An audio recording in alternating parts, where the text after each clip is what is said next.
Hi friends, welcome to నానమ్మ చేతి వంట. నానమ్మ చేతి వంట ఛానల్లో ఇవాళ మనం బగారా రైస్ ఎలా చేయాలో చూద్దాం. ముందుగా కావాల్సినవి కొత్తిమీర, పుదీనా, పచ్చిమిరపకాయలు, టమాటాలు, ఉల్లిపాయలు, క్యారెట్, బాస్మతి రైస్ నానబెట్టుకోవాలి. ఇవన్నీ కట్ చేసుకొని పక్కన పెట్టుకొని ఒక ప్లేట్లో చూపించే విధంగా పెట్టుకోవాలి.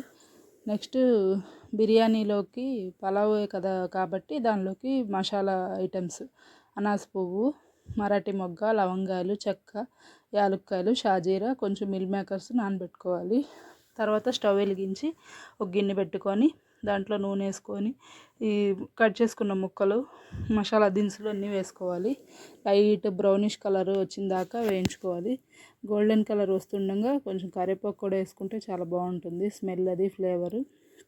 చూడండి, అల్లం పేస్ట్ ఒక స్పూనున్నర వేసుకోవాలి. నెక్స్ట్ ఒకసారి కలుపుకొని దాన్ని పుదీనాకు, కొత్తిమీర, కరివేపాకు, క్యారెట్ ముక్కలు వేసుకొని వేయించుకోవాలి. ఇది చికెన్లోకి తింటే చాలా బాగుంటుంది. మేము ఎవ్రీ సండే ఇలా చేసుకుని తింటాము. టమాటా ముక్కలు, మిల్ మేకర్స్ కూడా వేసాను చూడండి. నెక్స్ట్ కొంచెం వేగనిచ్చి చూడండి అసలు పొగలు ఎలా వస్తున్నాయో.